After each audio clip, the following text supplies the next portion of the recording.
So today, guys, we're starting PFT 110, Principles of Weight Management, right?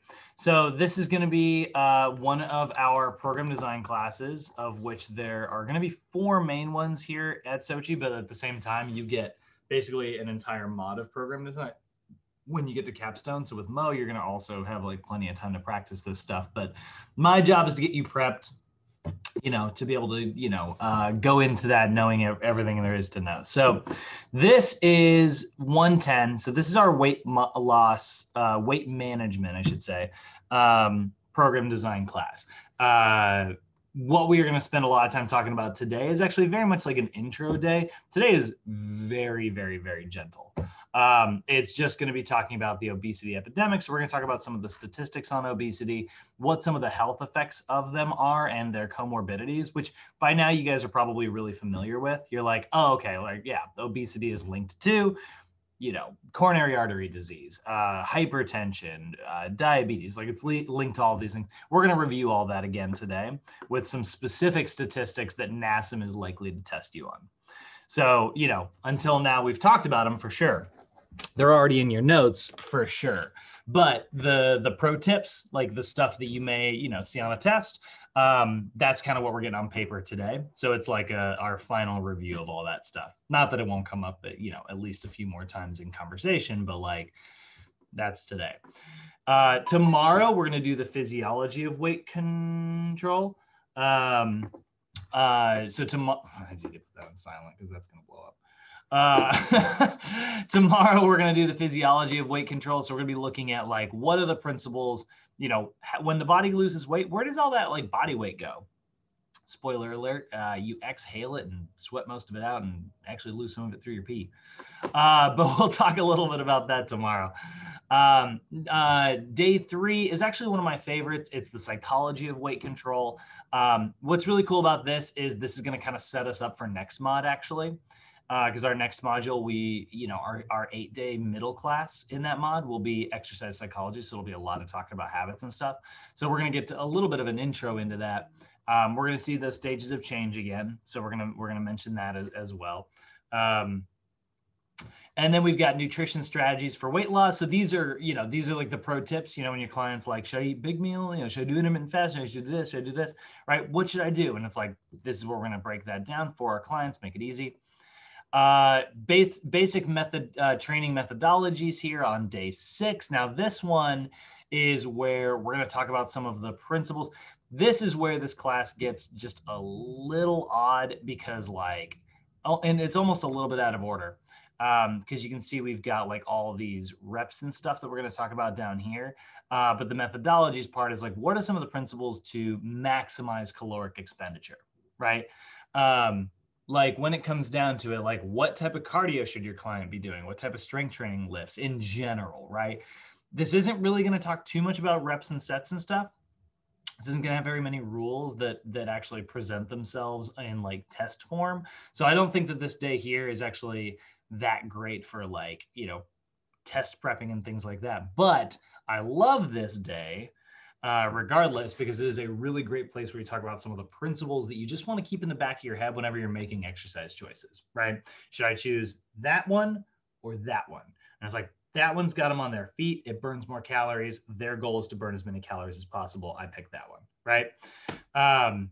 Both are good. They just have different like purposes and stuff, We'll talk about how to avoid and break plateaus. So this is kind of a fun one because we'll actually talk about like, and weight management myths. Both of these are actually together.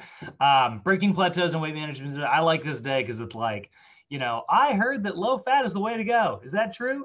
No. I heard that high fat is the way to go. Is that true? No. But then at the same time, maybe yes. It's what it really comes down to is just creating a caloric deficit. And then the weight loss programming application. So this is where we will really start diving into, like I said, reps, sets, tempo, intensity, things like that, from an exercise selection standpoint. So we're going to break this down into 2 different days because I need you guys to be super familiar with NASM's what's called OPT model. We'll talk about that here in just a minute. The OPT model is basically a model that does all the work of physiology for you, right? like you guys understand the principles of physiology now. We just talked a lot about it over the last couple of days, couple of weeks rather. You know, if I said, Isaiah, I want you to pick a rep range that targets primarily fat as like the primary energy source. If you heard that, you'd probably go, okay, well, fat, that means low intensity. Low intensity means high repetition. So I'm probably going to pick a high repetition scheme. And if I said, Kenny, I want you to pick a rep scheme that targets primarily the phosphagen system, right? So you're going to go, okay, well, that only lasts 10 seconds. So I'm probably going to keep the reps 5 reps or below, right? And if I said, Andres, I want you to target, then I want you to be in the middle of all that. Like I want you to primarily stay in glycolysis. You're going to go, okay, well, that's 30 to 50 seconds, probably 6 to 12 reps, you know? So you could consider all that, which is what what a lot of personal trainers had to do until NASM came along. But luckily, NASM's actually got all of these, principles kind of tied into this model that does all the work for you. And I need you guys to have that model tattooed on the back of your eyelids. We got to know it inside outside. It's like 40% of the questions on your test. Is understanding that model, inside and out. So we're going to get into that model for the first time on day 8, which is really late compared to some of our other program design classes. And then we will follow that up immediately the next day with a big chart where we do all the numbers. And then there it is, guys, review and final exam. That's your final day in this course. So you guys will officially, I guess it's just the 3 of you today right now. That'll be, you'll no longer be newbies. You guys will be able to push the new people coming around, push all the newbies that are coming in the next mod around. This will be somewhere around like the middle of the month. So that is where we are headed over the next few days. You guys have any questions? Any comments about what this class is about or anything like that? Hopefully you're starting to see, when it's all laid out, kind of now that you've been like, okay, we went through physiology, then we went through nutrition. Now we're doing like a weight loss mod, right? We see that they're all kind of like interconnected. This is all, I'd say 25% of the types of conversations you're going to have in your careers, right? And then we'll fill out the other 75% in our other mods. Next mod is going to be the psychology, a little bit more anatomy and physiology. Then we're going to go into like psychology. And then we'll go into how to train kids because when you're training kids, psychology is a big part of that. It's all about like habit change and stuff, right? We're not necessarily trying to create the world's most athletic youth. We're just trying to get good habits, right? Next mod after that, we'll go into kinesiology. So we'll look at human movement. Then we'll talk about special populations, like certain diseases that are very common for us to deal with in the gyms. And then we'll talk about how to train seniors, which seniors, we want to make sure they move properly. We know they have a lot of those special population conditions, and we got to be able to train them. And then lastly, we'll finish it up. But your final mod, guys, is going to be the assessments, sales, and sports mod, which tends to be everybody's favorite. Just because it's like, a lot of speed ladder stuff and jumping and throwing stuff around. So all that stuff's a blast. But to be fair, some of that actually shows up here in the weight loss mod too. So that's kind of fun. All right. So I'm gonna go ahead and close that and let's go ahead and dive on in here. We're gonna go through chapters 1 and 2 today for our weight loss mod.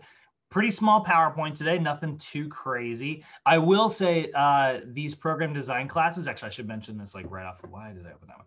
I should mention this right off the bat. These program design classes, we haven't had a lot of assigned reading. We've got like this chapter 17 in your regular NASM textbook, that nutrition chapter. Hopefully everybody has gone through that by now. But this class is one of, I call these the program design classes. Some students affectionately refer to them as packet classes, which I like. I think that's a great nickname for it because it is actually. Let's take a look here. Take a look right here, guys. This class is taught out of this manual right here. So there are two actually. There's actually two manuals. I'm going to send both these today. You're going to see these up on Canvas. I just remembered. Isaiah, I broke my streak. I had it. I had like 3 days in a row, and then I forgot. All right, hold on. Let me enable. I got enable today. Damn it. Well, reset the counter. I think you did already. What's that? I think you already did. Oh, no, I didn't. I know, I don't get credit. It just happens to already be up from last time because I haven't. Oh, okay. Okay. I hide them. Because I'm following, but I'm like. I know. I hide them so people don't accidentally get ahead. I don't get credit. That was a happy accident. All right. Gotcha. By the way, if you did find this and it was at the bottom, I just moved it to the very top. So now you can see everything is in sort of reverse chronological order. Yeah, it was at the bottom. So when you go here, guys, you will see this manual right here. So this is an extra download that everybody needs to pick up today. I will also have this, attached in your email and a link to it and all that and blah, blah, blah. But when you open it, it will be, I don't know why I just downloaded it. I probably have like 50 copies of this on my computer at this point. I just keep making copies. Here is this manual, right? So this is its own separate textbook. And the reason it's a separate textbook, and just so you guys know, another benefit of us doing this way, if you go to nasm.org and you look at their continuing education section, and you go to weight loss down here, all of the materials that we're teaching in this class are coming from NASM's WLS certification. That's their weight loss specialist certification. Remember, we've talked about this before, you got to get your CEUs every 2 years, right? Well, this one is actually enough to be worth a full recertification. It's worth 1.9 CEUs. You need to earn 2.0 every 2 years, but 0.1 of it has to be CPR, so you really only need to earn 1.9. You can see here, it is built entirely around the idea, like the curriculum of, introduction to weight loss specialists. You can see here, this is what we're going over today. And then the science of it, assessments, and then the coaching process, blah, blah, blah, blah, blah, right? So it's all the chapters that you're going to see right in here. So keep your notes forever, guys, because in 6 years, when you need to recertify, you can probably just look back through all this and have a much easier time if you ever decide to get this certification. So that's NASM's WLS certification, and that is basically what all this material is based on. So it's a packet class, meaning there is no official textbook that exists for this, but everyone should be reading this packet. So today we're going to do chapters 1 and 2. I expect you guys to try to get through chapters 1 and 2 today. It's going to be 19 pages. Okay. It's nothing. And look, they're 19 pages with a ton of charts, pictures. It'll take you, 35, 40 minutes to get through the whole thing, probably. First chapter is literally 8 pages. And then look, an entire day of citations. Yeah, you're going to blast through this stuff in no time. So after class, what I recommend, especially for these packet classes, I don't know how many people actually take my advice on this, but I always tell you guys, take a little break. Don't immediately start studying like crazy. Go take a little break, go for a walk, do something, come back, get your notes out, review what we went over in class, maybe copy your notes over, and then read through each chapter. Okay. The day out, the same day, or if you're an evening student who's watching this video, the next morning. Yeah. What's up, Kenny? What part of the chapter is it going to be on? So this chapter every day. So you'll download this manual today, right? Keep it on your phone, keep it on your computer, whichever version you're going to do. And you just read through whichever chapters we're going through. So here, let me get that day by day open again. So you'll basically just read along with the chapters that I am kind of going through, okay? Today it'll be reading through chapters 1 and 2. So you get a double chapter today, but it's, like I said, the first one's really short. Tomorrow it'll just be chapter 3. The day after that, chapter 4, 5, 6, 7. On day 7, you'll read through 8 and 9 together. And then on day 8, read through chapter 10. And that's not chapter 10 in your regular NASM textbook. It's out of these packets, okay? Does that make sense? Yeah, it's pretty clear now. Okay, yeah. So think of this as a separate textbook. This book doesn't exist, by the way. The reason we don't give this to you as like a book is because like it doesn't actually, there is no real book. It's just I mean, I'm sure NASM has like one copy that they printed, like, like probably like sitting on a bookshelf somewhere in their office, like on a shelf of a bunch of other ones for display. But like it's only a digital version that exists. So you'll end up doing that.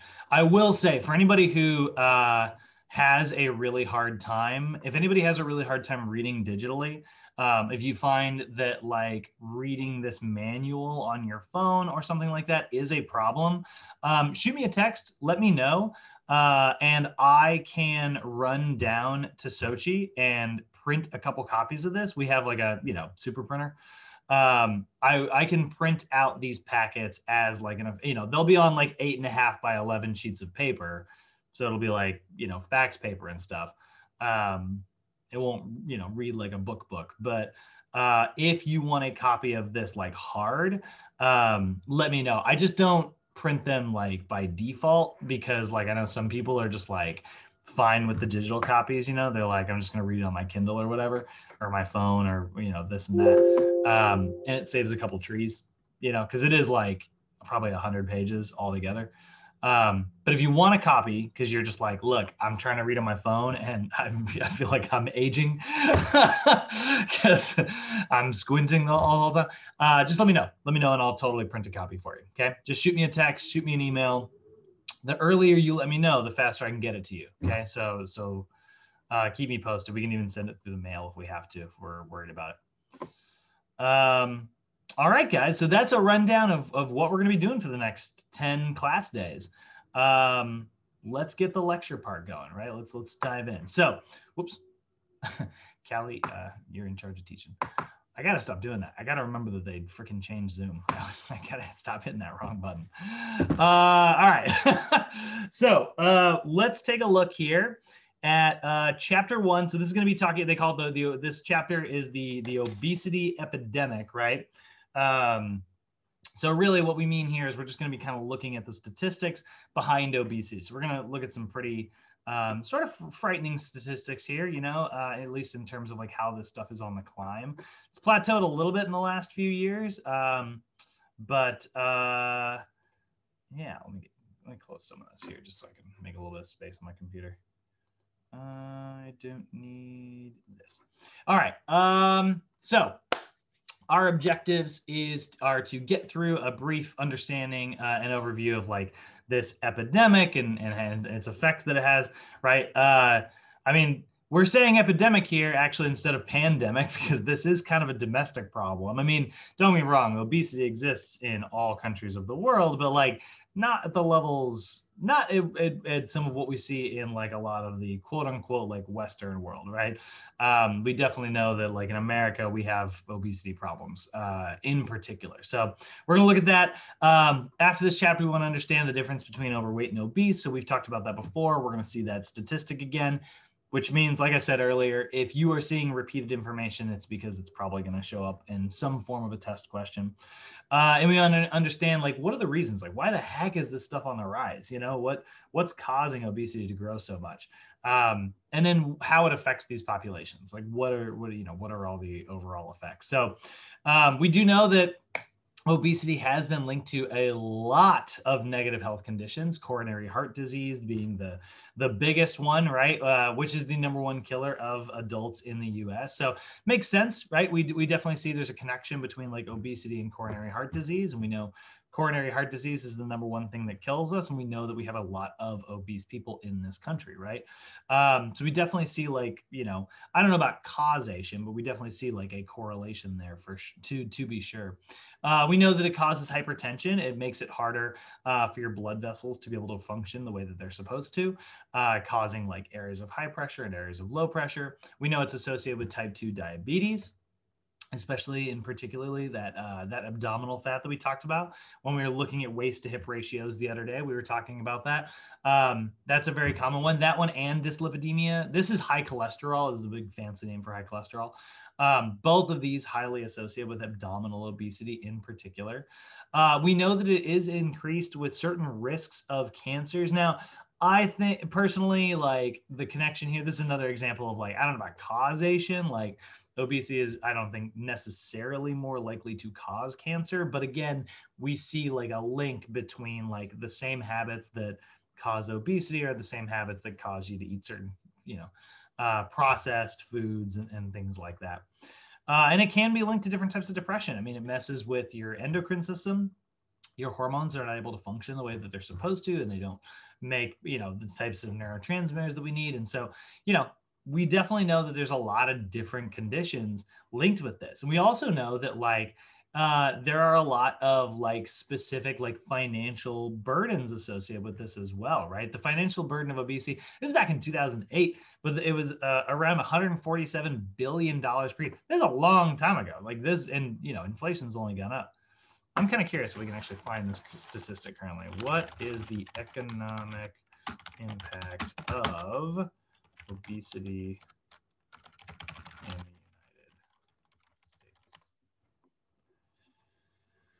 the United States? Okay, well, I'd say 1.7 trillion. There is absolutely no way it has gone up from 147 billion. That would be increased by literally 10 times as much. Not that I'm saying that's wrong. I'm just saying we're probably looking at different versions of this statistic here.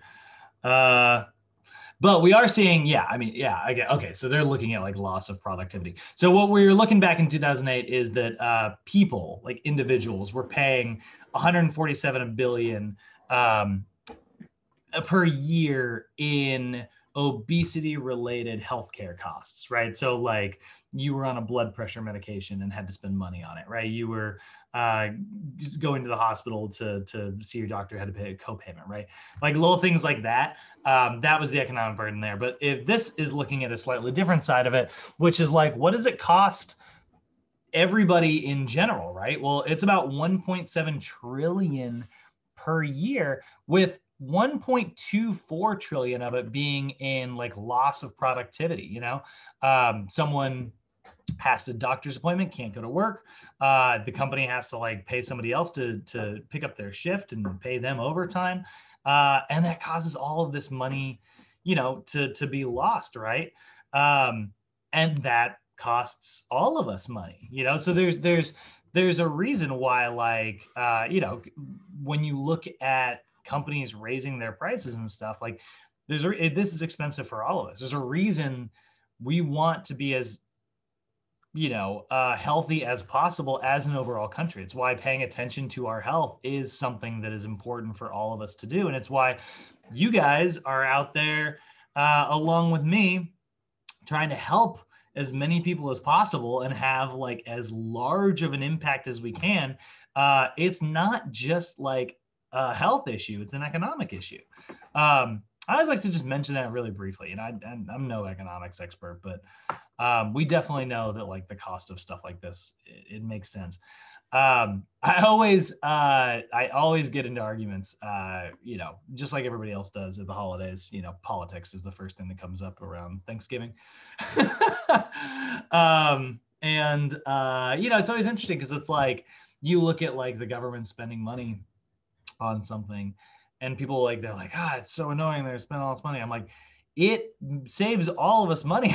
Like if it makes people healthy, it just has to succeed, you know? If we spend a bunch of time like redoing the freaking food pyramid, which is a nightmare, you know, the original food pyramid was garbage, right? If we spend a little bit of money like redoing that and we come up with a My Plate system that's like a little bit more effective, you know, that's exactly what I want my money going towards. So there's definitely a financial burden here. And by the way, look at this. Go back 10 years, right? 1998, those costs were about 78 billion. We're going to see some rising statistics over time here in just a minute. What we are currently seeing is that about 69.2% of U.S. adults are overweight or obese. That statistic's actually a little bit higher now. And that's overweight or obese, with about, I think 40% of the population falling into the obese category. So again, we're going to define it using our BMI scale, not the greatest scale in the world to judge overall health, but it is a great tool for looking at large scale populations. If I'm looking at tens of thousands of people, I like the BMI scale. It's effective, you know. Is it a great way to determine your health and use it on an individual status? Definitely not. Stay away from that type of thinking. But body mass index, common method for categorizing individuals on their height versus their weight, right? Here's that formula you guys got to get memorized, right? It is your weight in kilograms divided by your height in meters squared. Just for the sake of trivia, I'm going to put this up here and then I'm going to immediately delete it. But for anybody who, isn't feeling like they want to convert and deal with the metric system, you could also do this version. It is your weight in pounds divided by your height in inches squared. I got to do the little superscript thing here. Font. Super. It is your weight in pounds divided by your height in inches squared. Oh, god dang it. And then you multiply the entire thing by 703. Whoa. By 703.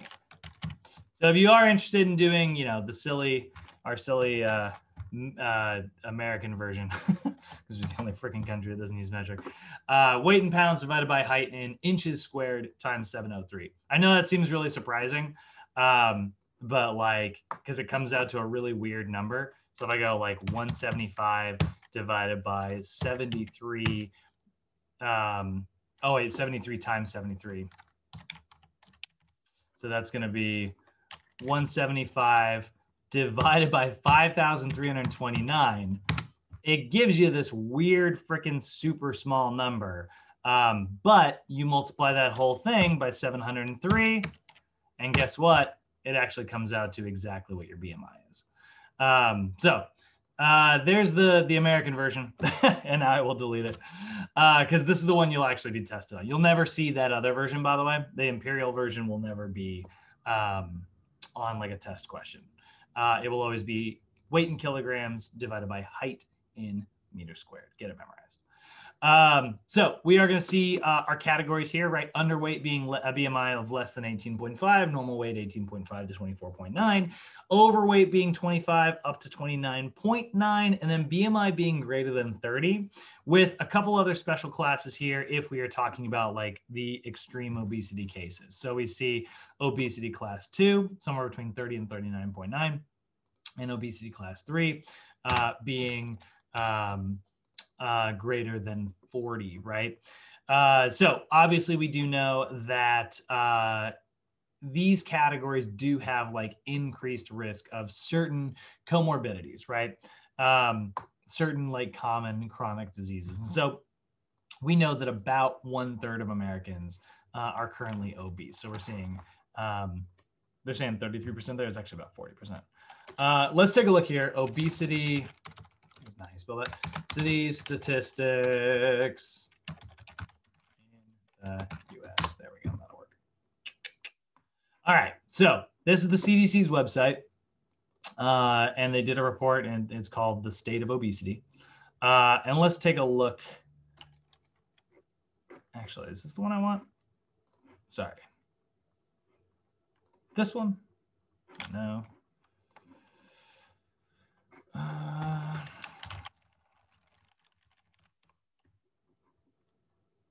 There it is.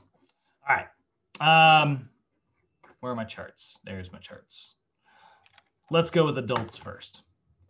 All right. So here's our obesity rates here, guys. This is going to be kind of interesting. We've only got 2019 up here. Because obviously 2020 just happened, and also 2020 was crazy. But here are our current statistics, right? Let's zoom in here. So this chart, this is showing you the percentage of adults with a BMI, and this is obesity, right? We're looking at a BMI of 30 or above. And it's what percentage of the population, right? So I don't know what happened to Maryland there. They're actually, I don't know, and New Jersey apparently as well.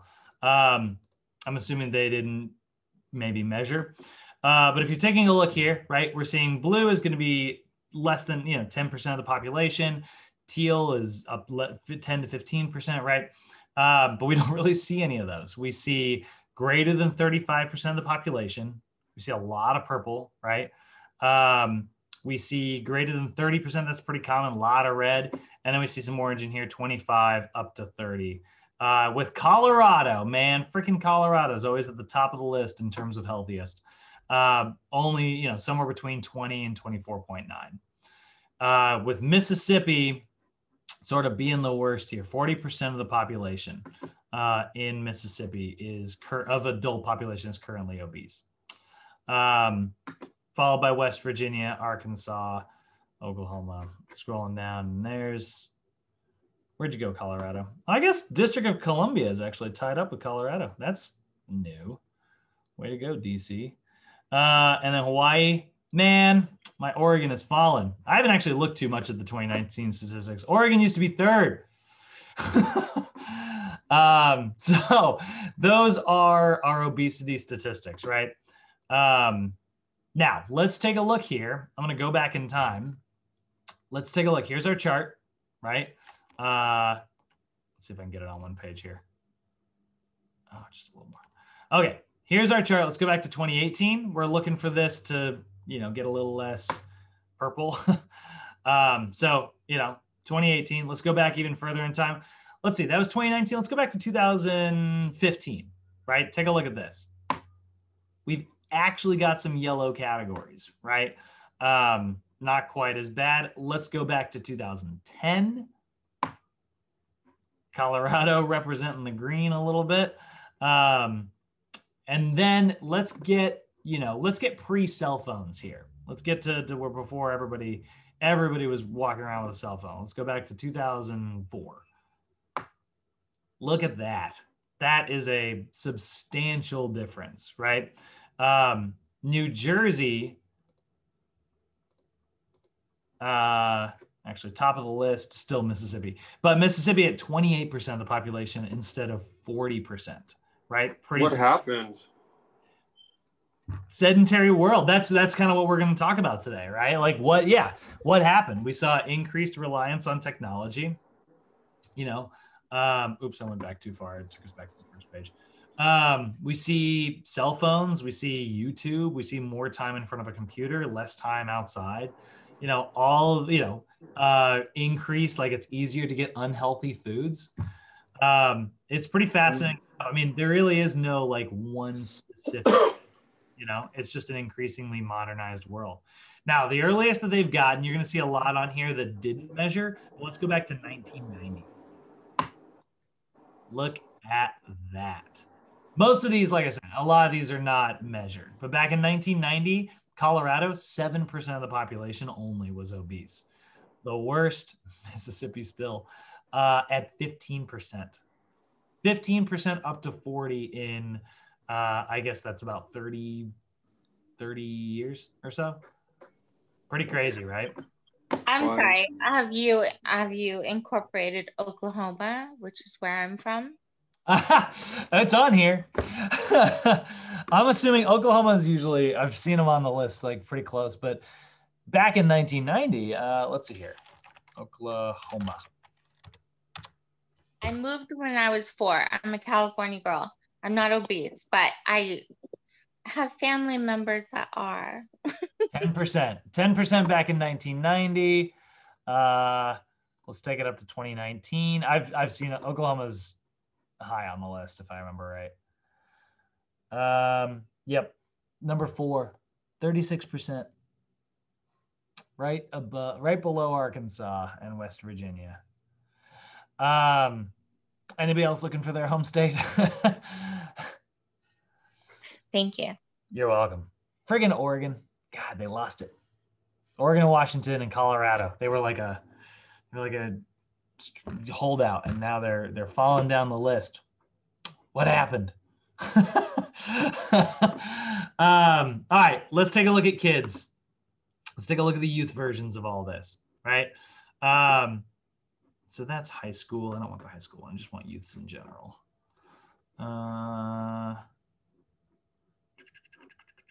Give me different charts. All right, I guess we'll go with 10 to 17. That's a big range. All right, let's look at 10 to 17.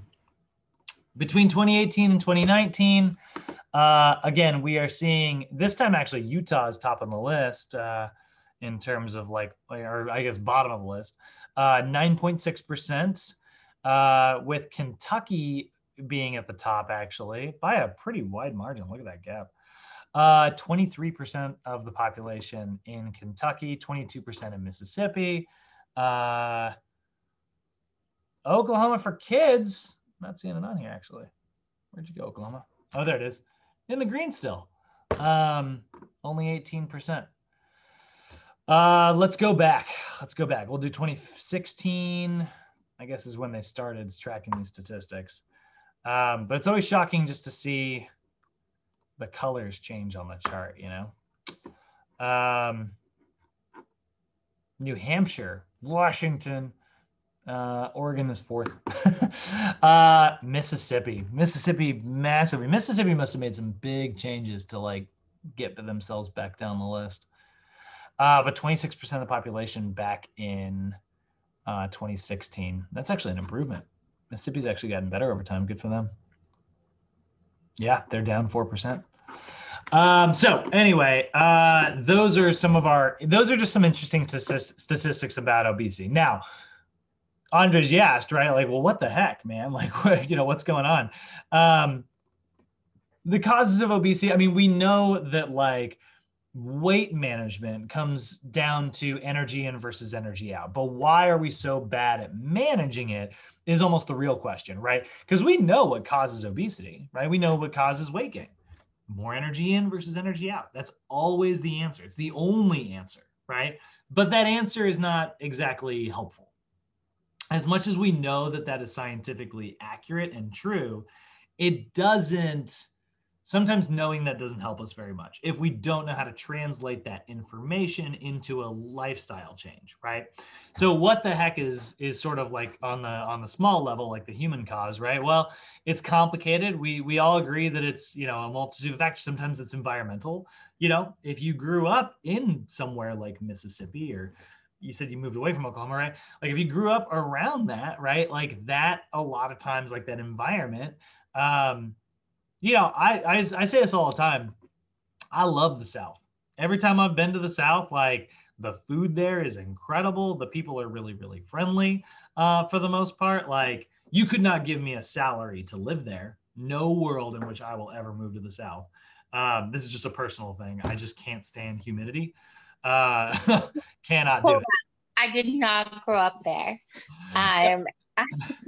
You're like, don't roll me into this. No. Southern California girl.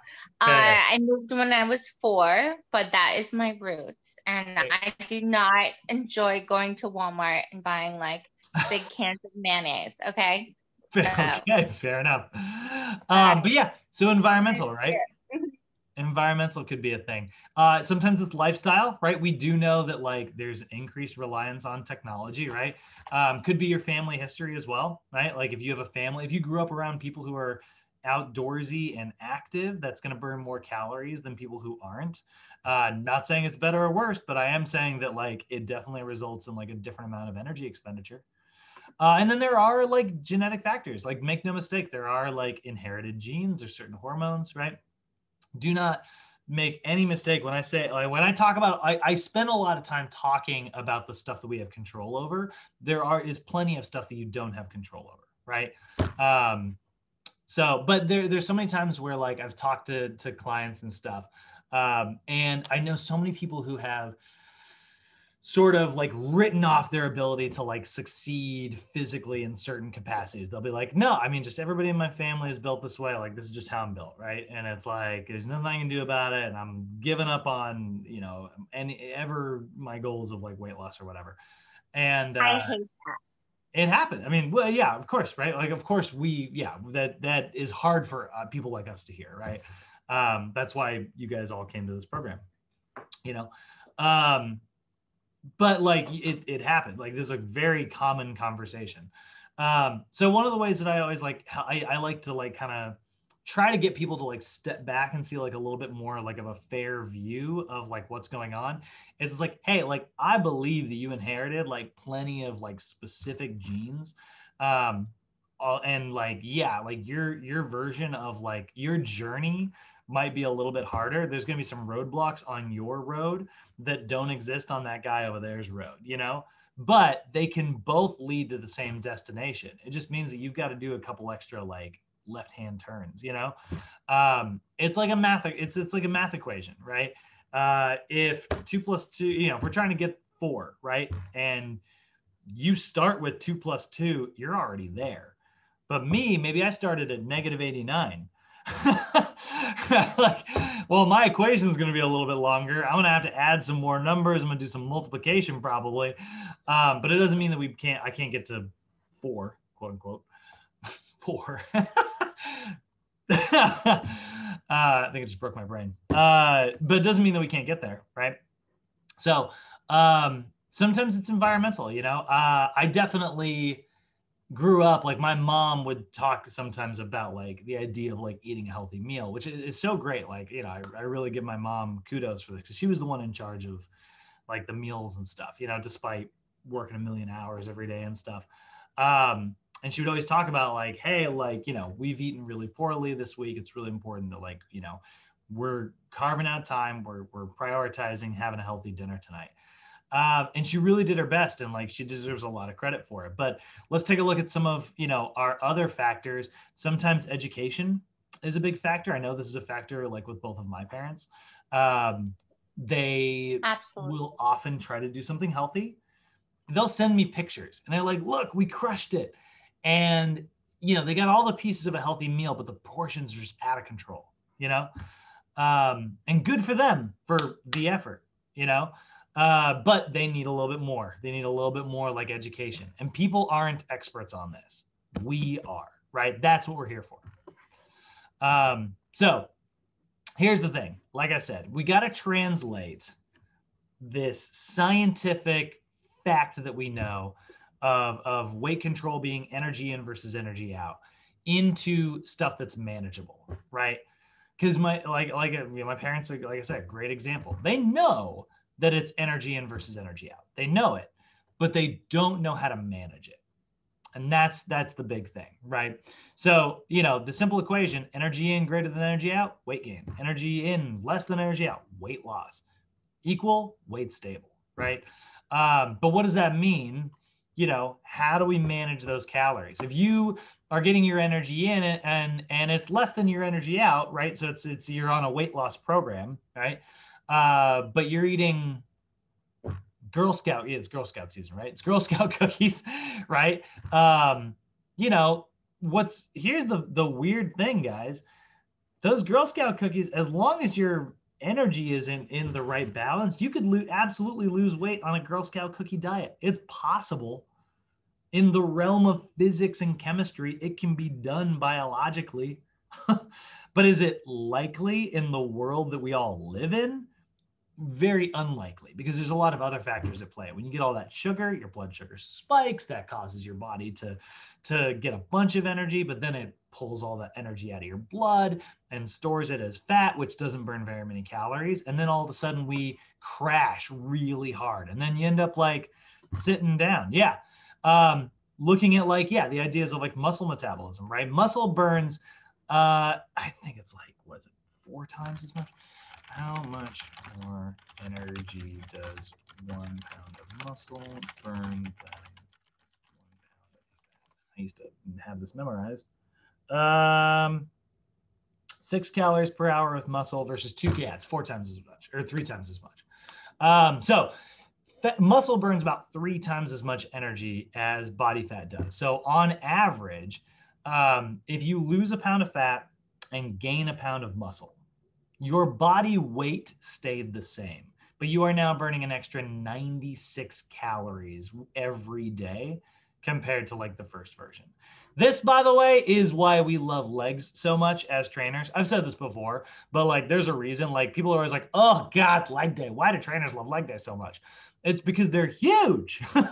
They are huge muscles where we can add muscle to that frame so easily, and it will keep you meeting your goals, right? So that is absolutely true, right? It is easier to control your weight the more muscle you have, you know? Just like it's easier to be a millionaire if you're already a millionaire. So, like I said, looking at these statistics here, according to the data from the NHANES, the survey we kind of looked at, right? 70% of Americans are overweight or obese. That's about 75% actually are over in at least the overweight category, with 35% being in the obese category. Like I said, that could be as high as 40. So what are the reasons? Technology and physical activity, right? We know that just we live in an awesome, amazing, convenient world. I mean, we're trying to get freaking hyperloops that are going to carry us from San Francisco to LA in like 20 minutes.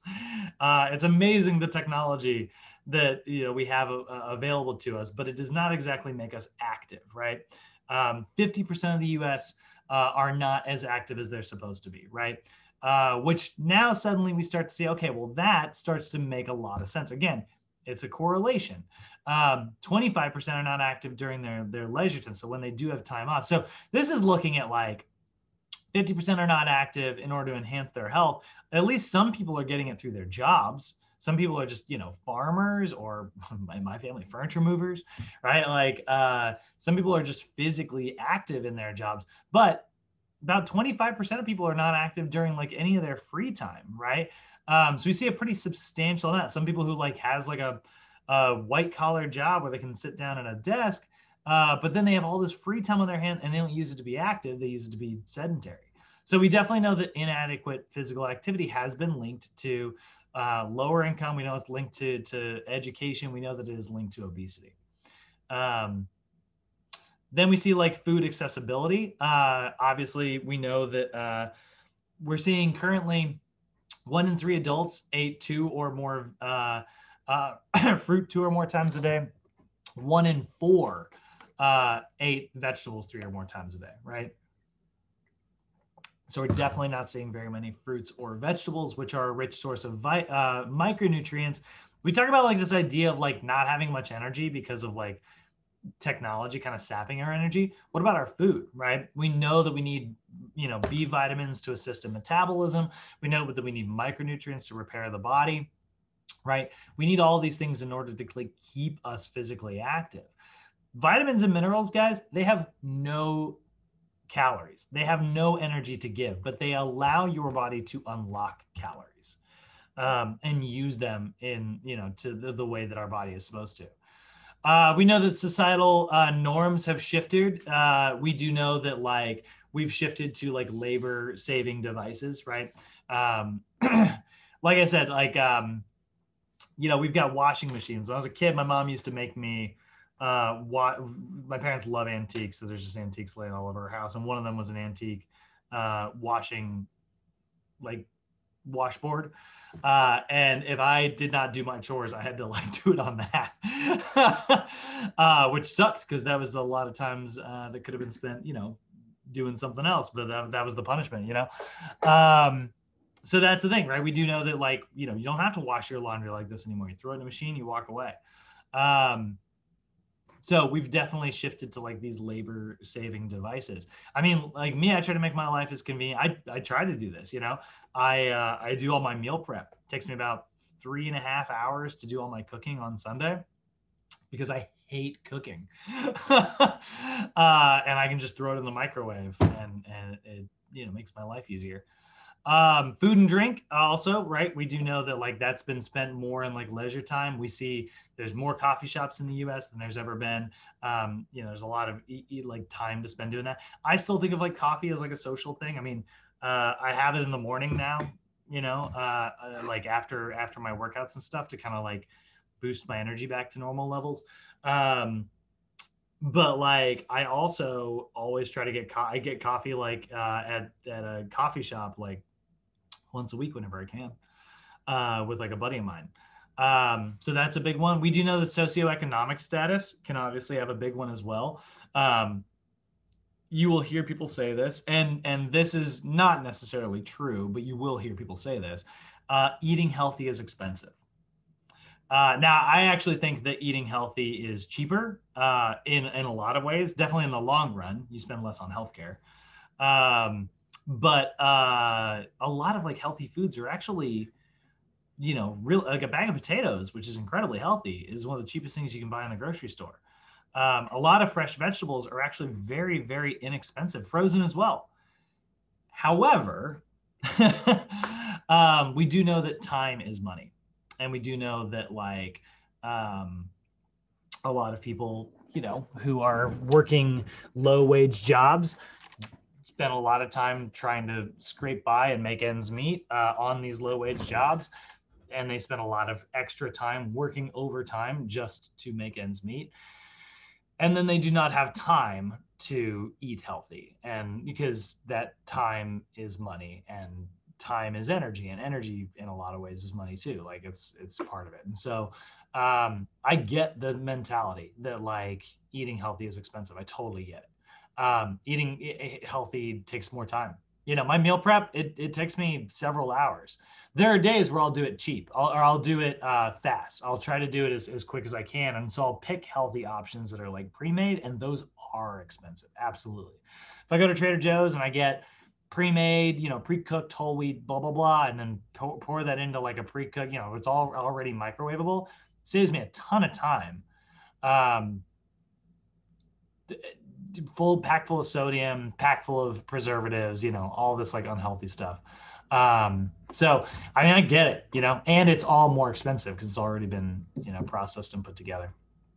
So weight control, like I said, is an example of energy balance, right? If there's more energy coming in, it will always result in weight gain. If there's less energy coming in, it will always result in weight loss. And if it's balanced.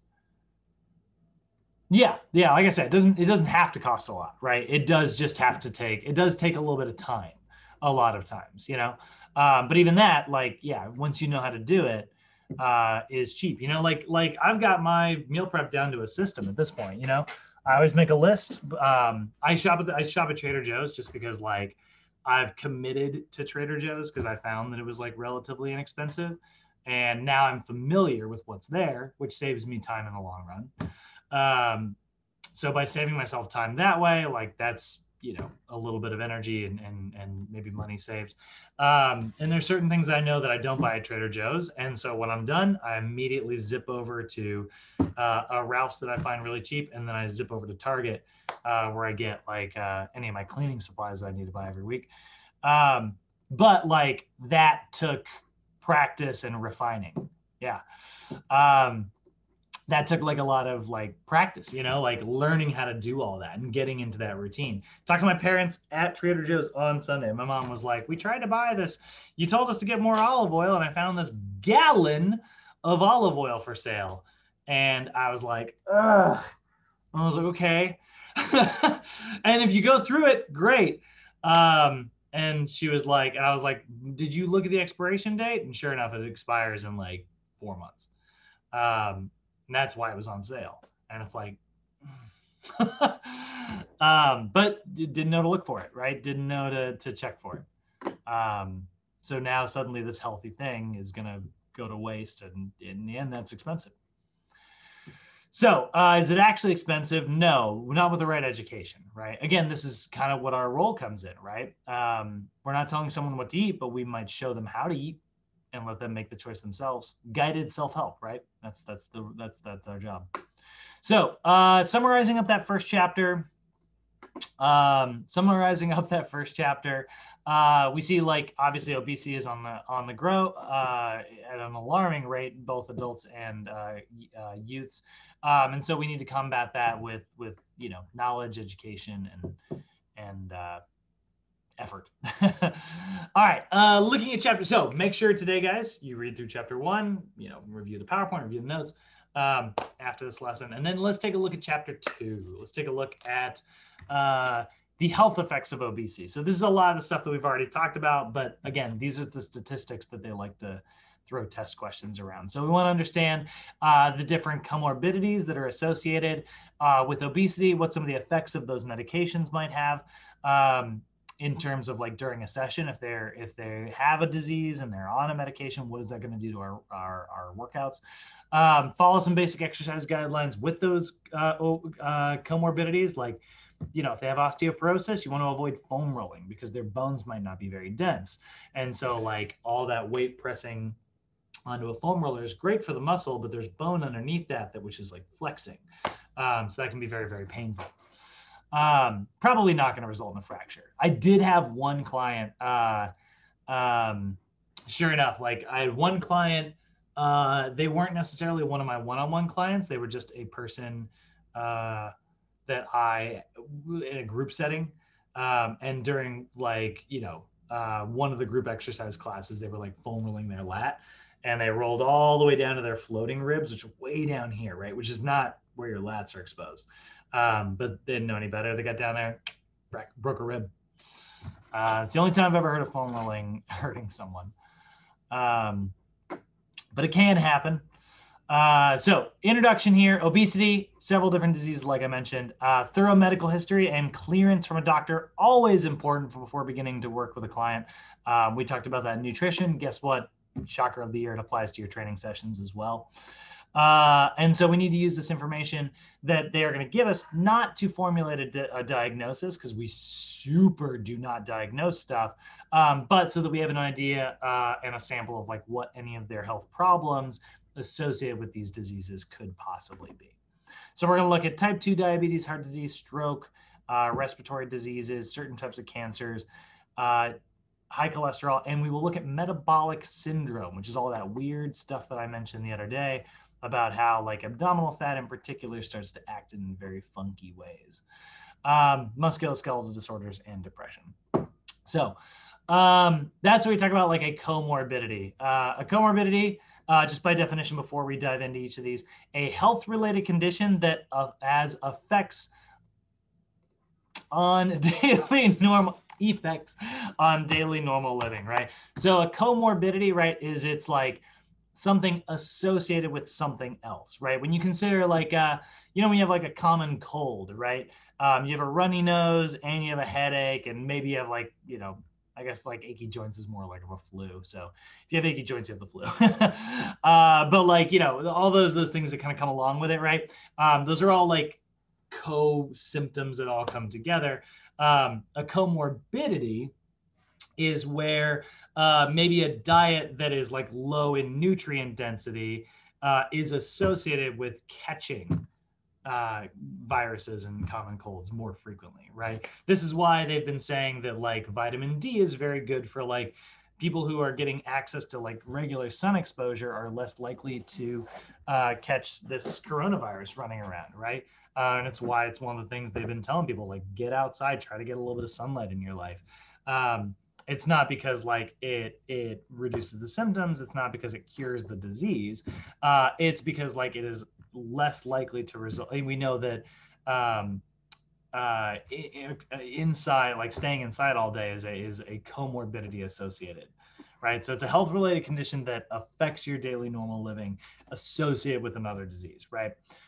So diabetes is associated with obesity. Is it the cause of it? Not necessarily, right? You could be a totally normal BMI and have diabetes. You could be absolutely obese and not have diabetes. That's why it's associated, right? It's not the cause of. So type 2 diabetes, we're seeing a lot of people, right? 26 million people suffering from it, right? 90 to 95% are type 2. Honestly, type 2 is much more common, even though type 2 is the one that you basically develop oftentimes through poor diet, right? So here's the thing, right? We talked about, your body is either not producing or properly using insulin. Type 1 diabetes, your pancreas just isn't kicking out enough insulin, right? Type 2 diabetes, your cells have become resistant to the insulin because you have to produce so much of it because we are spiking through continued exposure to spiked blood sugar. Your body's just like, man, like we need more and more insulin, right? And eventually your cells just become resistant to it. They're like, there's no way we're supposed to be using this much insulin. They just stop, it just stops using it. So insulin created by the pancreas to facilitate the uptake of that glucose into your body cells, right? And if that can't happen, then that blood sugar remains in your blood. Now, the reason that's so dangerous is it can result in what is called peripheral neuropathy. Peripheral coming from generally this exposes usually the hands and most commonly the feet. And neuropathy is going to be nerve damage. So this is nerve damage that typically manifests itself in the extremities, particularly in the toes and fingers, okay? Horror story here. I had a student tell me this. Her mom, so you have this, she had really bad diabetes, and it results in nerve damage, meaning you can't feel certain things, right? And her mom was like making food. She made like a thing of soup or whatever. And she was taking it over to a friend's house. She grabbed like the stock pot and she was like, how am I going to carry this freaking thing? How am I going to drive it in the car? So she put it in the driver's seat and then like held it with her like leg while she like drove. But she had really bad diabetes. She had peripheral neuropathy and she did not feel that super hot soup actually burned her. It actually gave her like 2nd-degree burns. And she had to have like a skin graft. That is what we're talking about when we talk about nerve damage here, right? Literally cannot feel it. If that happens, it is extremely dangerous and very important for us. This is your first piece of information that I promise you will be on a test somewhere and is really important to remember. One of our jobs, and it doesn't seem like it would be our job, but this is actually important, is to ensure that our clients who have diabetes are always taking special care to take care of their feet. And what I mean by that is like proper foot care. Make sure they are not wearing shoes that are too small for them. Make sure that they have socks that are wicking any moisture away. We do not want to get a blister on a client who has type 2 diabetes. Because if they get a blister, let's say it's on their heel, right? And they don't feel it, and then it gets infected, and they don't feel that infection, it can cause them to, it can be very dangerous, right? And that's why, this is one of the things that we have to be cautious of. I'll tell you, when I was working at Biggest Loser, guys, a lot of my job every morning was being on blister duty and like checking people's shoes off, socks off, take a look, you look good, right? Oh, you got a blister, let's make sure that we get that antiseptic, right? Is helping a lot of people with stuff like that. Doesn't seem like it'd be the role of a personal trainer, but if you get a client who has type 2 diabetes, teach yourself, learn how to get them like a synthetic fiber sock, teach them how to get proper shoes. That's actually big.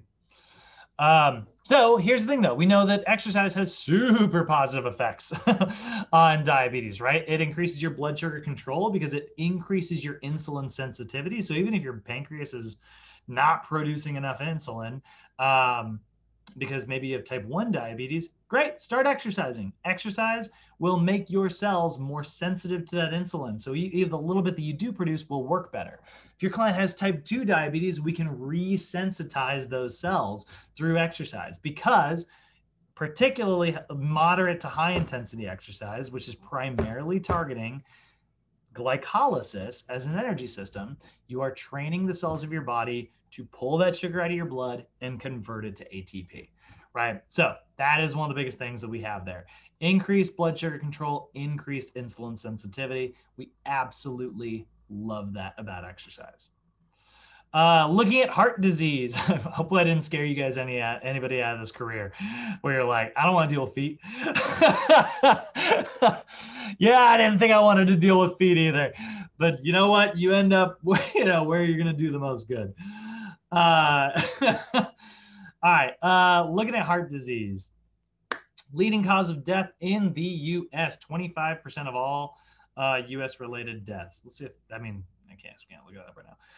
With men accounting for more than half of that. Men are a larger percentage of the population are dealing with this. So guys, this is definitely much more common amongst male population. So we're going to call this coronary artery disease. That is a narrowing of the blood vessels that supply oxygen to the heart. Your heart, it's the pump that literally supplies everything around the body with oxygen and nutrients, right? And then all of a sudden, and it plays by the same rules that any other cells do. It needs to have like oxygen delivered to the tissues that make up, this organ. If you don't supply oxygen to it, that organ cannot live. And remember, we talked about this in physiology. Your heart cells have more mitochondria in them than any other tissue inside of your body, right? Packed full of mitochondria, which means it survives off of oxygen. We need to have great oxygen delivery to our heart muscles. So your coronary artery disease is where those arteries get blocked. And so that can lead to a myocardial infarction, which is a big fancy way of saying a heart attack, right?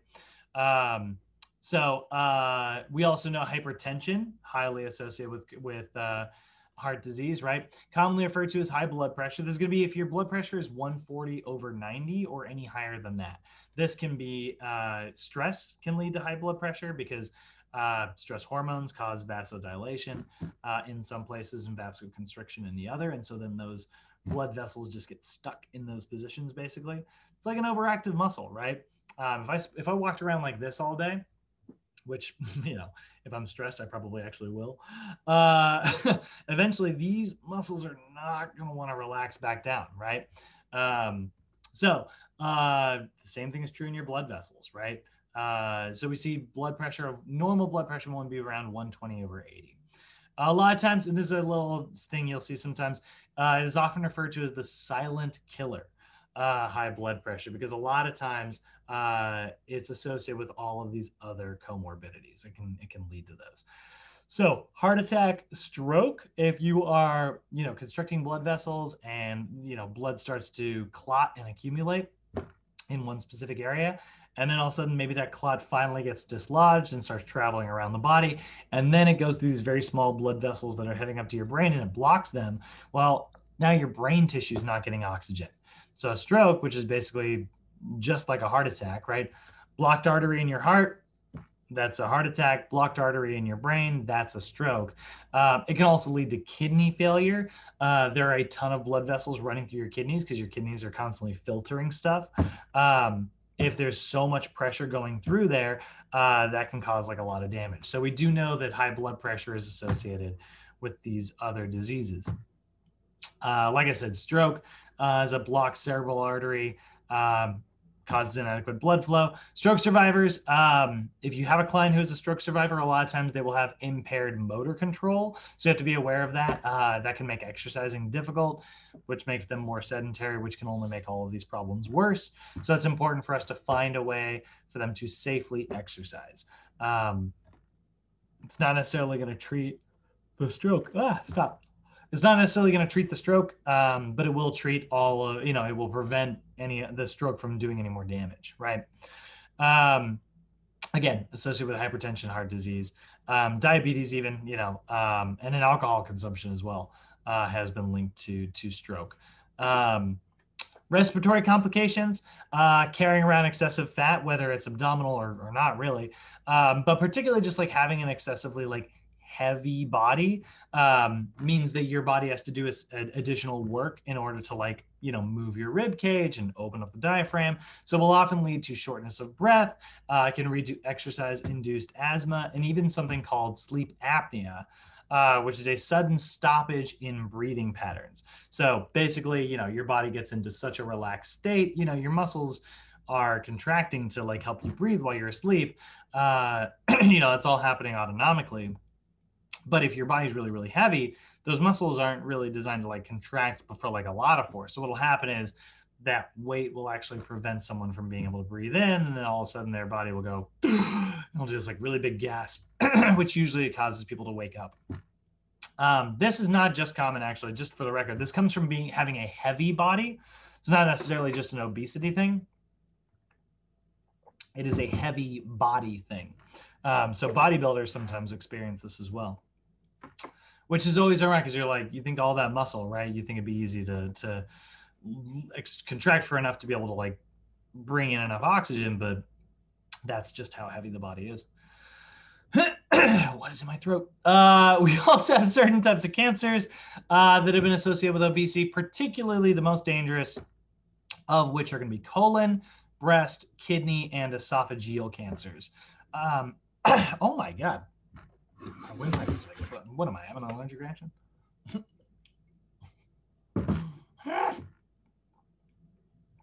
What is that? I don't know. You could just jump off and hop around on one foot and then turn around and then cough as maybe. It's like when you have a sneeze and they're like, just jump. Yeah, It's right. okay. Look at a light. God, I don't know what that is. No. I think that did it. I just needed a bigger drink. So very common, these particular types of cancers, right? 1.5 to 3.5 more times likely to develop these certain types of cancers compared with normal weight clients, right? So why is that? Well, again, we do know that like cancer is like an excessive growth of cells, right? There are more cells in the body with like an obese body. So there is like an association there. But also I think that a lot of times it's like the lifestyle choices that result in obesity are similar to the lifestyle choices that bring in a lot of processed foods. And I'm not always against like processed foods as a general blanket term, in the same way that I'm not necessarily against genetically modified foods as a blanket term, but chemicals that have certain like negative effects that might act as free radicals, we're always against that, right? Free radicals are very, very dangerous, damaging molecules to our bodies. So we do want to be, cautious with that. Dyslipidemia, aka high cholesterol, right?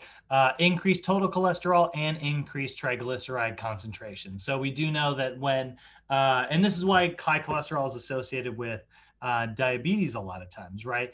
It's like, wait, weren't we talking about sugars with diabetes? Why are sugars affecting our cholesterols? Well, remember, like when you have like blood sugar, your body is going to pull that sugar out. Hopefully it'll store it as glycogen. If it can't store it as glycogen, it will convert it into triglycerides, and that's how it stores it as fat. That's what adipocytes, fat cells, right? That's what their job is to store these triglycerides. So your body converts that sugar into fat molecules and then stores it. This is why sugar is so bad for us, right? And so we know that, high cholesterol is even associated with high sugar diets. It's not always about the cholesterol you eat. People are always, oh, I forgot. I was going to show you guys a fun video. We'll end with a really fun video today. It's a sketch video. It's totally meant just for fun, but it's a great example of like what it's like to talk about, diets and stuff with our clients. So increased total cholesterol, increased triglyceride concentrations. Looking at our cholesterols, we've got our HDL, that's the good cholesterol, right? It basically cleans out our blood vessels. This is associated with our omega-3 and omega-6 fatty acids. And then we've got our low density lipoproteins, that's your bad cholesterol. These are highly associated with saturated fats, right?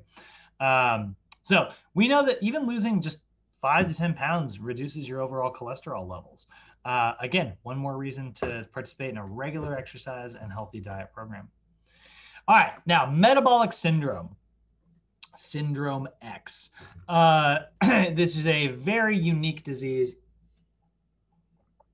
Several different, metabolic syndrome is basically where all of these diseases start to act together, right? We start to see like diabetes, high blood pressure. We start to see all of them sort of having these odd interactions here.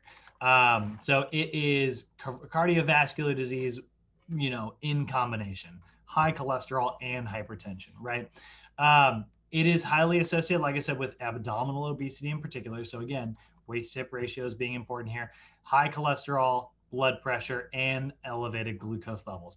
And what happens with metabolic syndrome is we start to see really weird stuff happen in the body.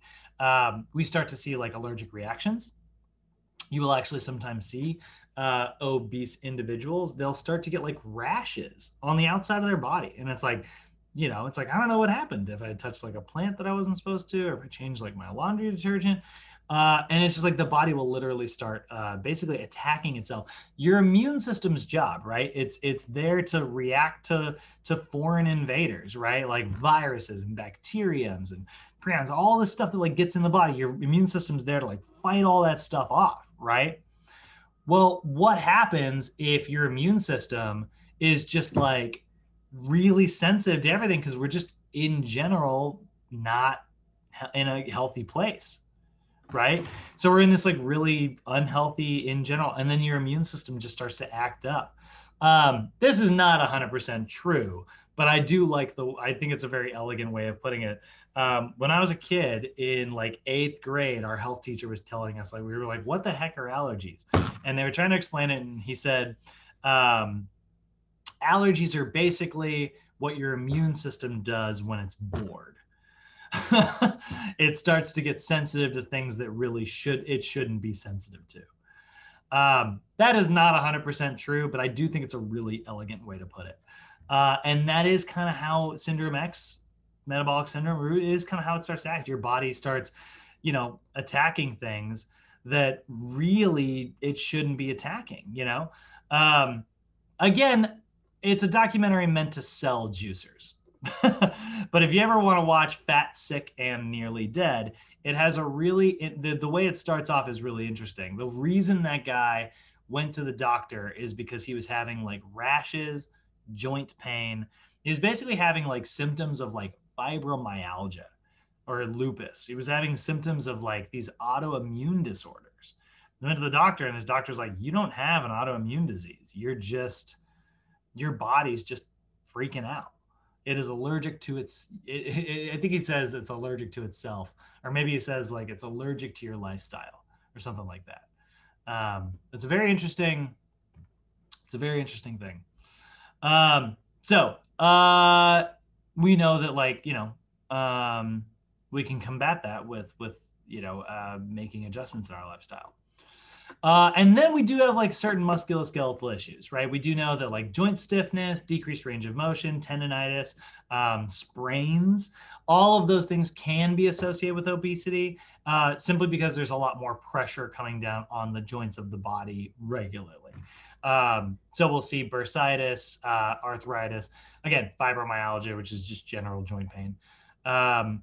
Stuff like that is associated with obesity. Low back pain, right? 80% of people, by the way, deal with low back pain at some point in their lives. And when I say low back pain, I don't mean they threw out their back temporarily. I mean like chronic low back pain that they'll deal with for months to, years at a time. Heck, I've got low back pain. Runs in my family. I've got a rare form of arthritis that is, inherited from my mom's side of the family. My uncle had surgery literally last week because of it. But like, I don't have as many symptoms as like the rest of my family does, because there's been a lot of time making sure that I try to bulletproof my back. But very, very common. 80% of the population will have low back pain at some point. So we know that being overweight and obese are linked to several debilitating diseases. We've already talked a lot about this. But here are a lot of the general stats that are important to have. In most cases, just simply improving your physical activity will really go like a long way. Now, here's the thing. Here's what I like to say when it comes to obesity in general. Obviously, as trainers, we are going to put a lot of emphasis on being physically active. But you will hear people say you cannot out-exercise a bad diet. Right? You'll hear that phrase. And that is true because like diet is absolutely so very important. But I will always counter that by also saying, well, you also cannot out posture or a diet is not going to do anything for your posture.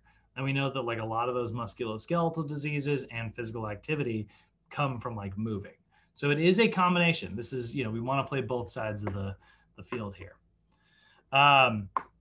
So any questions, guys? How are we feeling today? Questions, comments, concerns? What was the homework page again to read? It's like page 19, chapters 1 and 2. Chapter 1 and 2. Got it. Yeah, chapters 1 and 2. So please, everybody, read chapters 1 and 2 tonight. It'll always just correspond with whatever PowerPoints we're doing. The PowerPoints are written off the chapters. You'll notice the PowerPoint information goes in the same order as the chapters, but it'll just help you compartmentalize and absorb that info a little bit better. This was off the. Sorry. Oh, go ahead. No, was this off the weight loss specialist manual? Yes, and I don't mean chapters 1 and 2 of your regular NASM textbook. I mean chapters 1 and 2 of this manual right here, the weight loss specialist. So like I said, it's like 19 pages. Like it'll go up to the beginning of 17 pages. It'll go up to like the start of chapter 3. So you'll read to about. This makes it look like a lot because I have to scroll a lot, but it's just because my mouse doesn't move much. Yeah, you're good to about here, page 17. So if you read that, it'll really, really, really have a positive effect. I mean, and then I will give you guys, there'll be another manual later. This is the programming manual. You can find this for download now. Actually, I'll put this on today's lesson. But this has got a lot of free programs on it, which is kind of cool. So it's got, basically, it's a little kit. Here's a PAR-Q. Here is a data results sheet. And then it's got some monthly programs, like what would it look like? What should your months look like for altering body composition? And then it's got free workouts on it and stuff, which is pretty cool. So a lot of really good resources in this class. Like I said, all of our program design classes have these little manuals, these little packets. Any other questions, guys? Cool. Do you guys want to watch a really, what I think is very funny video about eating healthy or not? I'm actually going to kill the recording before I show it, but are eggs good for you? Funny or die? This is a good one. All right. Killing the recording. So I don't get my freaking video flagged.